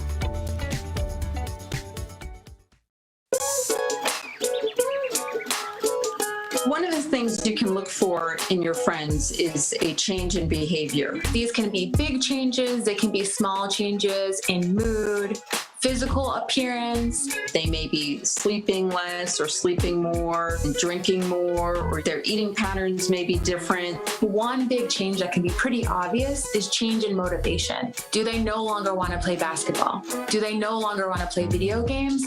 Now that we're spending more time online and in virtual settings, it's really important to pay attention to the language that your friend is using and the words they're using to communicate. So when we text our friends, are they taking longer amounts of time to respond? Are they not responding at all? You don't have to be an expert to try to recognize these signs. The second that you feel it in your gut and that you're concerned, that's the second to have the conversation and open the door to what might be going on. Whatever gets you talking. Today, it is easier than ever to join Michigan's Organ Donor Registry and help build a bridge of hope for organ, tissue, and eye donation. Just one person can potentially save or help improve the lives of up to 75 people. By joining, your legacy could be the gift of life. Sign up today at michigan.gov/SOS or at any of the more than 145 Secretary of State self-service stations located across Michigan. Be part of Michigan's Bridge of Hope by adding your name to the Organ Donor Registry. When times get dark, we can't see the help that's all around us. When you don't know where to turn, let 211 be your guiding light.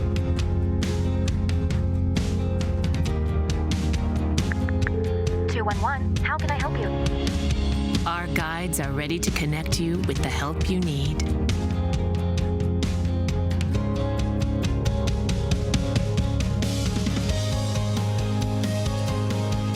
For help with food, healthcare, mental health, and other resources. Call 211 or visit 211.org.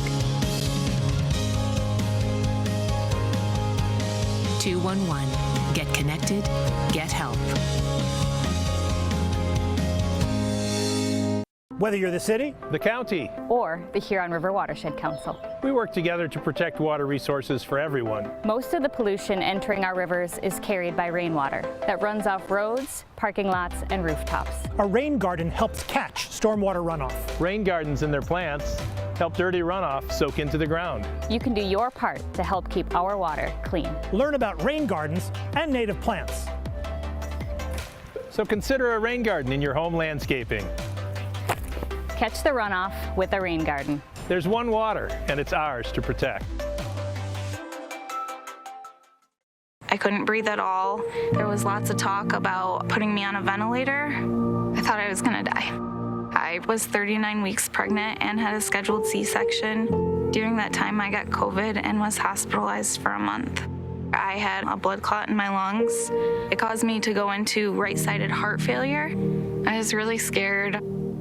I kept texting my husband and my mom, telling them how scared I was, and I was worried that he was gonna grow up without a mom. And then I was worried if, when I did get home, that he wouldn't know who I was. being 27 and a mom and a wife and having that all almost taken away from me. It's scary, and if a vaccine can prevent that from happening, why not? Get your vaccine. I don't want this to happen to anybody else.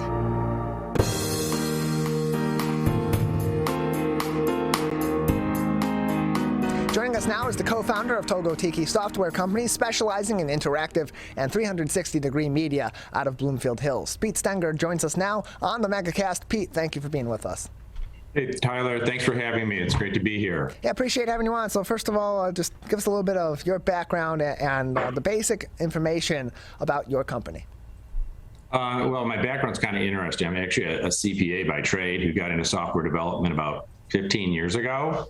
And on that journey, got into kind of the world of photography, which led me to realize that there's a kind of a lack of capabilities in the area of delivering interactive content. And so I started using my software development background, this new company, to help deliver interactive content 360 to people in a really easy way without having to do any software coding. So when you say interactive content, and when you talk about 360-degree content, define that for us, because interactive can mean so many different things, especially when it comes with video. What sort of projects does your company work on in that sense? Okay, so if I think of just a traditional video, we think of it as a linear storytelling process. As the viewer, you have a few options. You can hit play, you can hit pause, you can stop, right? Well, in an interactive one, we can actually make the content that you're watching and your interaction with that content change the storyline.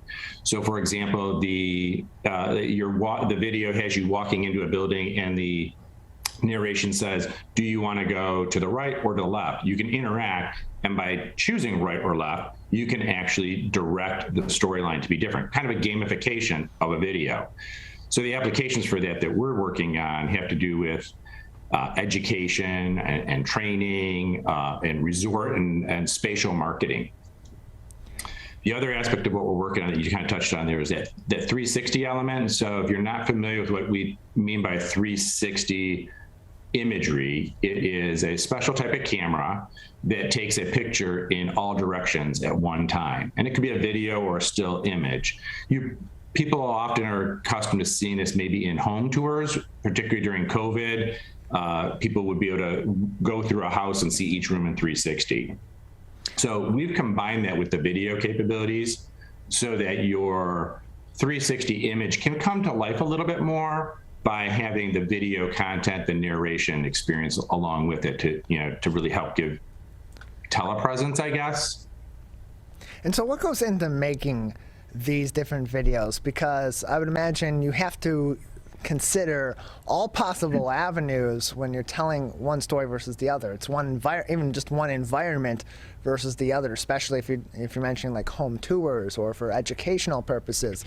So just how much planning and execution and what kind of brainstorming goes into creating these videos for these clients? That's a really good question, because as we've gotten into this area, we've discovered that that's a kind of a new skill set that people are needing to develop. So if you take a typical home tour, that's a fairly easy format to imagine. You've got a front door, you're going to walk into the home, you're going to see maybe the ground floor, and then you're going to take people up to some bedrooms. Pretty easy, and as they go through, you're allowing them to maybe interact with that space in a 360 format. Go into the kitchen and now turn around and be able to see the full kitchen. Very easy. But when you're talking about like education or medical applications, it gets a little bit more, it needs a lot more of a creative whiteboarding process. And where we find that that's helpful is to kind of go in reverse if you're dealing with an educator to say, okay, what are your primary learning objectives you want to achieve? And where do you see the greatest failure rate with people not understanding the content? And those create your off-ramps where you need to be able to provide some remedial content, maybe giving people some more background. Some people are going to get it and not need it. Some people might. And so putting question and answer type interaction into the video can really help drive that experience.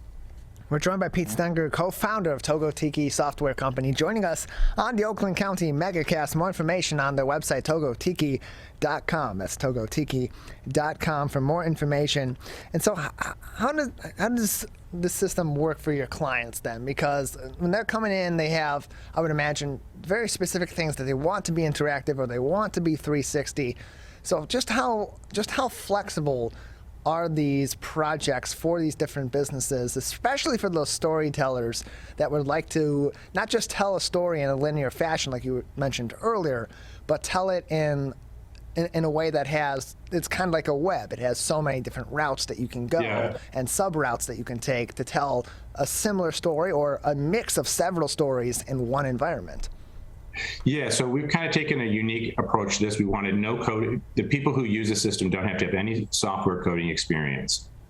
They can load up their videos and their images into our file library. We do all the processing to get them ready for streaming. And then through a drag and drops tool, they kind of assemble those pieces and are able to draw the linkage between them. The other thing that we've done that's unique is at each point that there's a link between two pieces of media, we've created a unique URL at that point. So basically a unique website link, which that then allows, and every point is a point of entry. So if you are writing a story and you want to be able to allow some people to come into the story at the end or in the middle, you have all those entry points. So it really creates kind of a unique way to kind of jump into an educational process or into a story. If, for example, if you were doing something maybe in education, you don't need to have someone watch the entire series if all they need to understand is a particular topic that's 3/4 of the way through. You can directly send them to that point of interactivity and shorten that time. We're joined by Pete Stenger, co-founder of Togo Tiki Software Company. More information on their website, togotiki.com, as they join us here on the Megacast today. And so for the storytelling element in particular, for education too, what are some of these uses that have been executed using this system, using this software? What are some examples of some of these videos that are being used, and what's the reaction from your clients?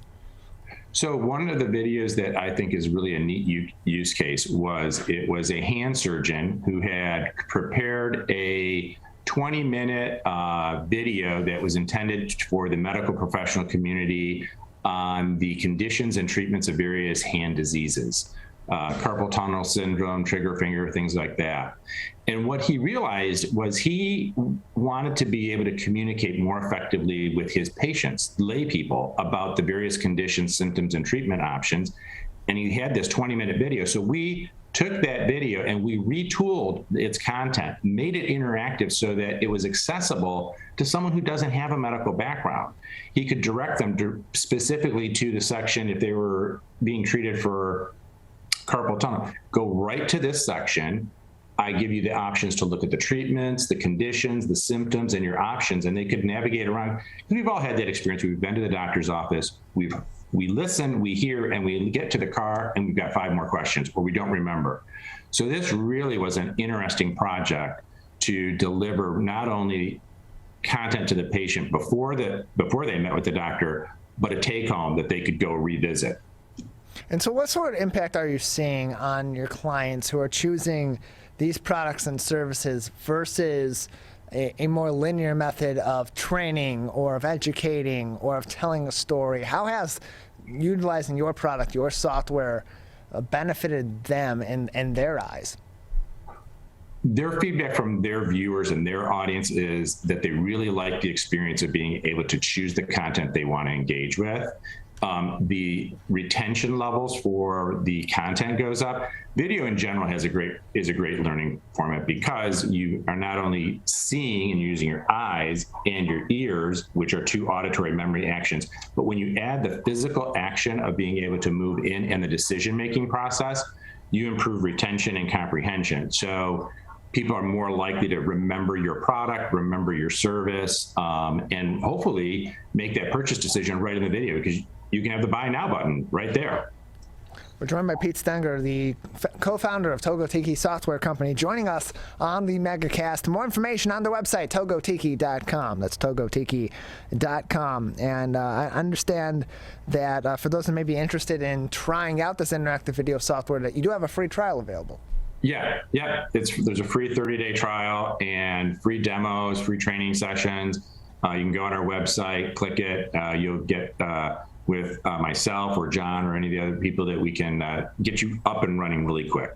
And so you can experiment and see how it goes. And I also understand, too, that you do some work with nonprofits, or your services could be very helpful for nonprofits. Can you explain that relationship, how that developed, and how you are helping these organizations that are really in a great need right now, especially starting to come out of the throes of the pandemic? Yeah, so for example, just yesterday, we met with the Harbor Springs Historical Society, and they are taking one of the old buildings in their town that was built in the 1880s, and they're doing a massive renovation on it, so they're in a big capital campaign. So we went in and we took some 360 imagery, got some drone footage and video content that they can now use to help educate potential donors about not only the project, but their vision. We'll be able to include in that their architectural vision of what they want to do with that space and make it an interactive experience. And we're doing that in this case, basically as a free service, because we really believe in the mission that they're doing. And what about hosting these videos too? Because it's one thing to make them, it's another thing to host them or put them in a dedicated space, especially if you're creating dedicated websites for them. Do you host these videos on something like YouTube or Vimeo or other systems, or is that on the client ultimately to arrange for the hosting of these videos? Yeah, no, part of our service is we host and stream the videos from an Azure dedicated data center. So you have reliable streaming capacity. And we also can do a lot of stuff that we don't even get into, like doing artificial intelligence to create transcript of your videos. We can translate your transcripts into multiple different languages if you're trying to reach a broader audience. So there's a lot of stuff we can do as the hosting agent, if that's all you need.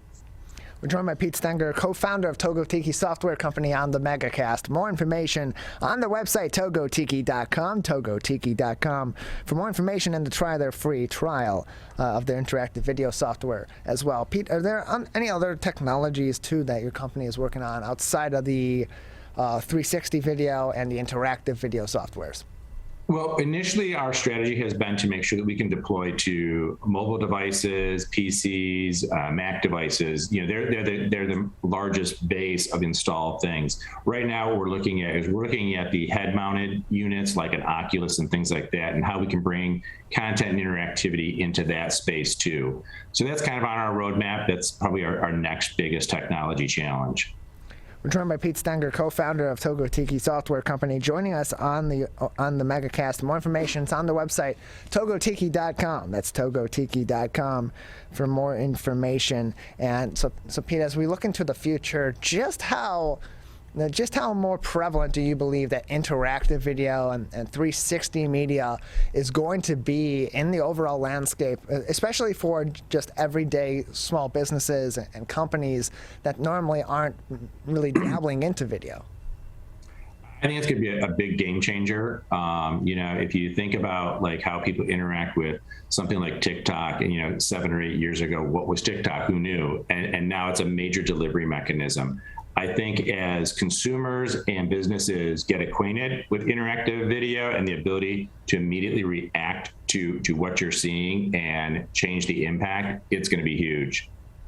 We're joined by Pete Stenger. He is the co-founder of Togo Tiki Software Company, joining us on the Megacast. togotiki.com. That's togotiki.com for more information. Pete, another couple minutes before we'll say goodbye today. Anything else that would be important for our audience to know or consider about your company or the services that you provide at this time? We like to let people know if they have their own photographers or their own media, this is a great platform to work with all that. If you don't and you're concerned about that, we're happy to work with a team of people and bring in photographers, videographers, drone services, and the storyboarding. So we realize that not everybody and not all of our clients are capable of deploying this. So, we give that full width of service beyond just the software. Togotiki software company can be found in Bloomfield Hills and online 24 hours a day at togotiki.com. Pete, thank you so much for joining us. Thank you, Tyler. Have a great day. A message from the staff of Michigan's Crime Victim Compensation Program. Anyone can be a victim of crime and suffer lasting trauma, physically, emotionally, and financially. But you are not alone. If you're struggling financially due to a crime, we're here for you. Find out if you qualify for crime victim compensation. Call 877-251-7373 or visit michigan.gov/crime-victim. A message from the Michigan Department of Health and Human Services, Division of Victim Services. You see certain things get reincarnated in your children. My daughter is very much inspired by my wife's artistic pursuits. So my daughter started making necklaces. She makes what we call affirmation fashion. I tell her every day that your black is beautiful. Your black is beautiful. Your black is beautiful. And if there's anything better than being beautiful, it's being smart. And if there's anything better than being smart, it's being kind. And reaffirming that every day is our method of making sure her chin never drops. My dad wasn't around, and I remember riding a bike and falling off and cutting myself, and me never just wanting to get back on it. People ask, how your children learn how to ride a bike, and you didn't. I didn't teach them. I just created an environment where they taught themselves, and all I had to do was be there.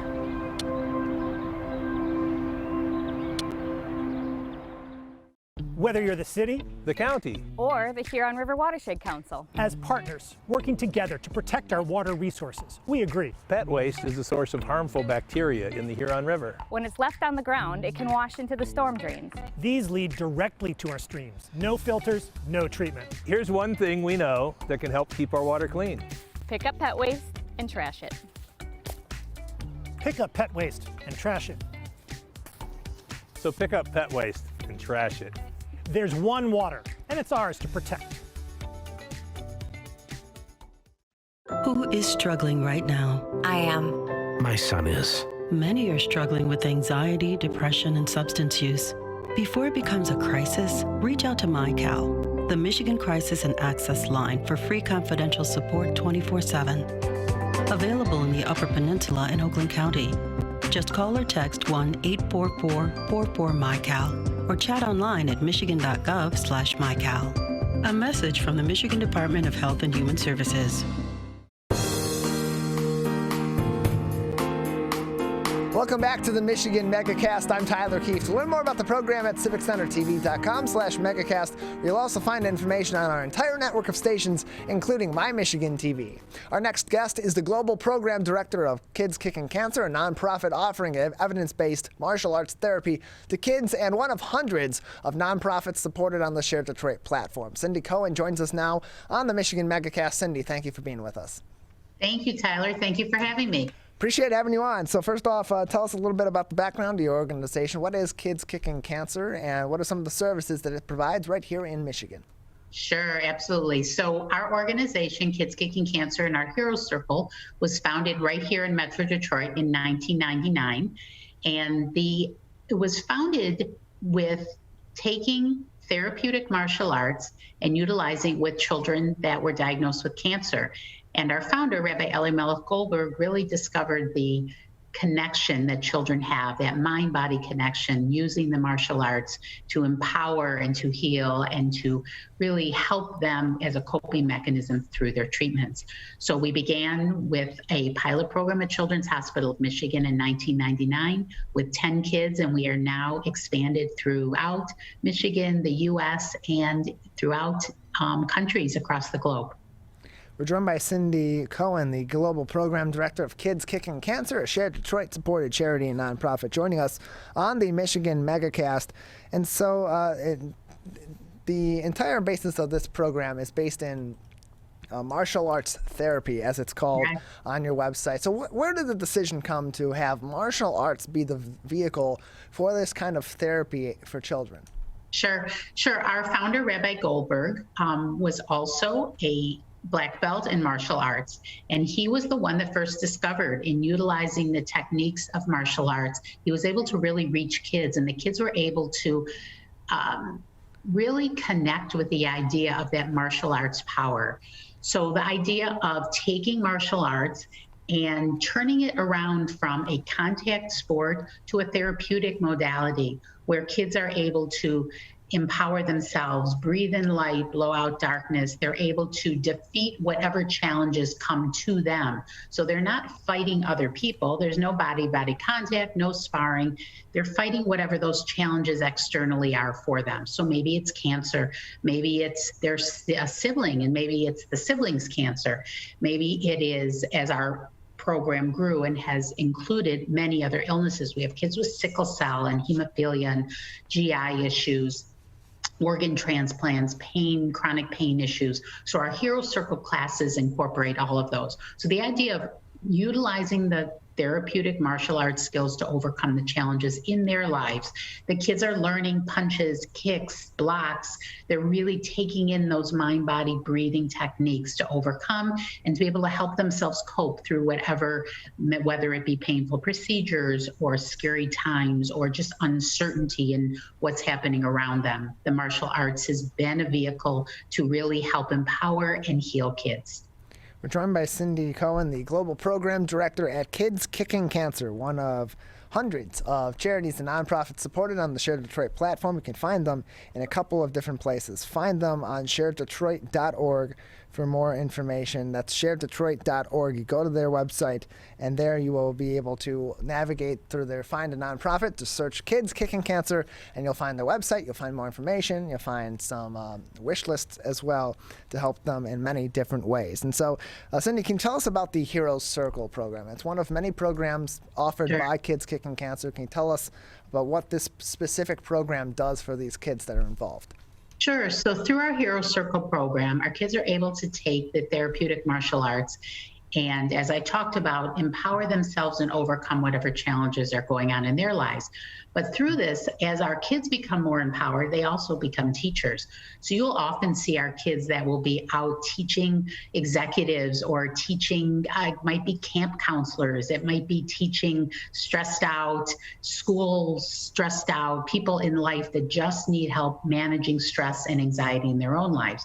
So our kids are able to go in there, they're able to teach their breath work, their relaxation techniques, and they're able to explain and teach to others how it is that they overcome the challenges of the physical illnesses in their lives by using the therapeutic martial arts techniques that they've learned, and how anybody can also learn those techniques. So you'll see our techniques are used with, we have a school-based program, and techniques are used there for kids that are dealing with stressors of school and anxiety that goes on with that. And the kids are still able to breathe in the light and blow out the darkness. Adults are able to breathe in the light and blow out the darkness and take control and bring back and really center themselves to cope with whatever's happening around them. So our kids learn and they also teach. And our Hero Circle programs consist of, we work with kids in hospitals, we work with kids in the community, we work with kids one-on-one. Throughout COVID, we really learned the power of virtual like the rest of the world. And our classes are now offered 7 days a week across the globe virtually for children and their siblings to come on, work with martial artists, utilize these techniques, and help themselves through whatever challenges that their illnesses bring them. More information can be found on kidskickingcancer.org. That's kidskickingcancer.org, or on sharedetroit.org, where you can also learn more about 298 other charities and nonprofits in the Metro Detroit area served on the Share Detroit platform. Kids Kicking Cancer can be found again, kidskickingcancer.org. And as you said, your services are provided all over the world through Kids Kicking Cancer, but locally in the state of Michigan, what hospital systems or hospitals specifically does your program visit to interact with these kids and get them into the Kids Kicking Cancer program? Sure, that's a great question, Tyler. So we are in Children's Hospital of Michigan. Our martial artists are actually now back in the hospitals. We were on hiatus for the 2 years of COVID, but we have martial artists there now seeing kids in clinics and in the hospital rooms, working in partnership with the social work and child life staff to decide which kids would most be able to be helped by our program. So we're at Children's Hospital of Michigan. We work with kids at Beaumont Children's Hospital. We work with kids at Mott Children's Hospital, work with kids at St. John Hospital. We work with kids partnering through other organizations such as Gilda's Club, Cancer Support Community. So those are some of our local locations where we work with kids and families. We have classes in non-COVID times. We've had classes at St. Joseph Mercy Oakland and at McLaren Macomb as well in the Wabi Cancer Center. And so, Cindy, who are the martial arts therapists that are supporting these kids, and what's their background as they're coming in? What sort of training are they providing to these kids through martial arts? That's another great question, Tyler. So our black belt our martial artists come to us as black belts. That is a requirement. They come to us, and then we train them. And we have a very comprehensive training in the therapeutic martial arts. So we take that traditional martial arts and we kind of turn it upside down, because there is no contact and there is no sparring and none of those, no board breaking, none of that occurs. But we have an extensive online training that our martial artists go through, and they learn about therapeutic martial arts. They learn about our techniques. They learn about the psychosocial needs of children and families that are dealing with illness. And how does it affect a child? How does it affect their sibling? How does it affect parents and grandparents? We teach them about illness and teach them about loss and teach them about different coping skills and how our interventions can help with all of these. We also train them about working in hospitals and boundaries and confidentiality, so that we take all of our online training, and then our martial artists will apprentice with our current martial artists that we have.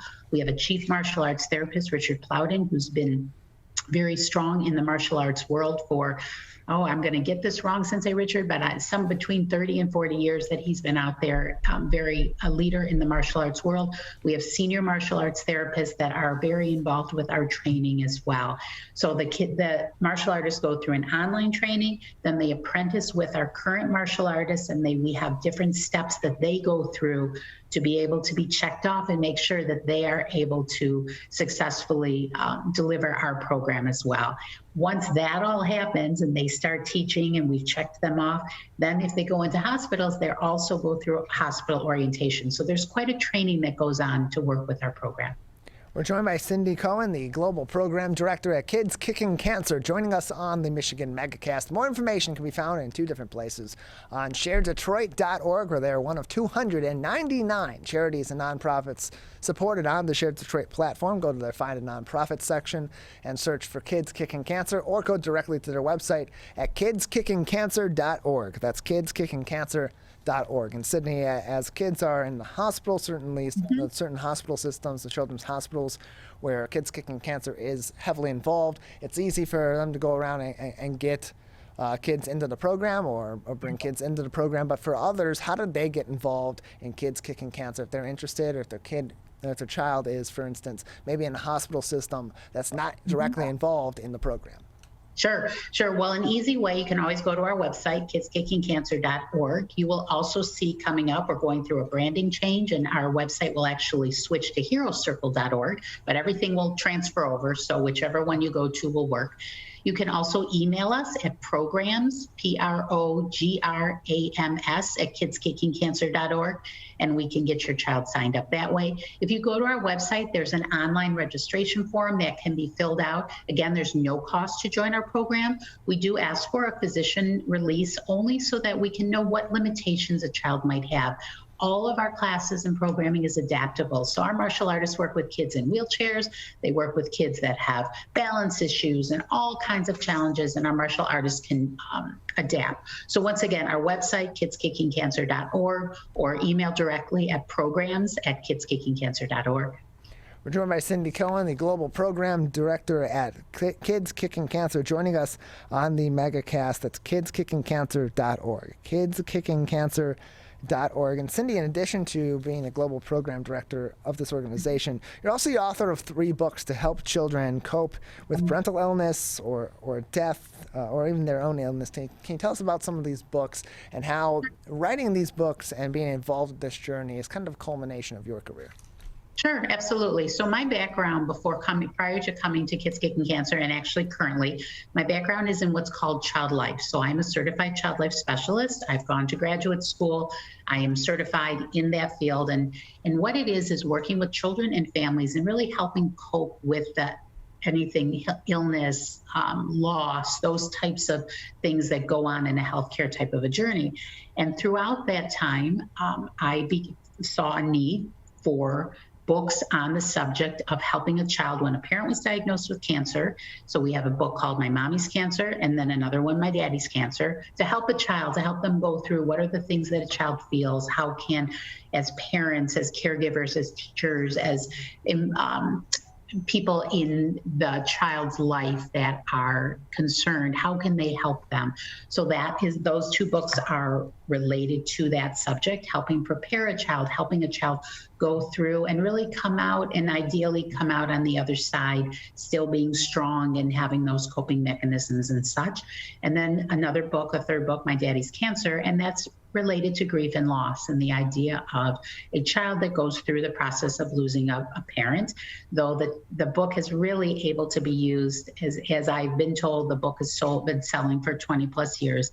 And as I've been told, the book is used for really a loss in any form throughout a family, and really going through those concepts and helping the child to understand what are the things they might feel, what are the ways that we can help, and helping to normalize things, helping to give kids the tools that they need, that they can cope, and that they can become and continue on a healthy journey, and ways to communicate with their parents or their teachers or their grandparents or again, concerned loved ones in their lives. Keeping that dialogue and that communication open is so important. Cindy, thank you so much for joining us. More information can be found on kidskickingcancer.org. That's kidskickingcancer.org, or on shareddetroit.org. That is going to do it for this Tuesday edition of the Oakland County and Michigan Megacasts. You can learn more information by visiting our website, civiccentertv.com/megacast, where you'll find this full episode of the program, both Oakland County and Michigan Megacast hours, as well as each individual interview on demand sometime mid to late afternoon today when we post these at their regular time. civiccentertv.com/megacast, where you'll also learn more about each and every one of our partnering TV, radio, and web outlets such as My Michigan TV.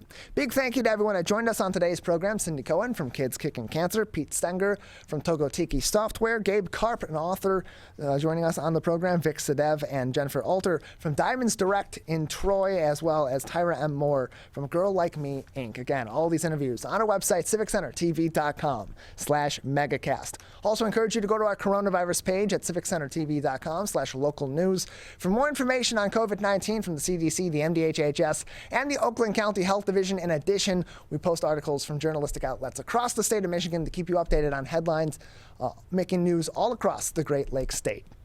Big thank you to our crew that makes this program possible 5 days a week, 2 hours per day. Calvin Brown, our technical director, with me in the studio for the full 2-hour marathon. Jared Clark, the Zoom producer for the program, out of the office of My Michigan TV, located in Troy, Michigan. And the king of television himself, Larry Nyland, our producer, booking all of our guests and helping them and us be ready for informative conversations on a number of different topics each and every day.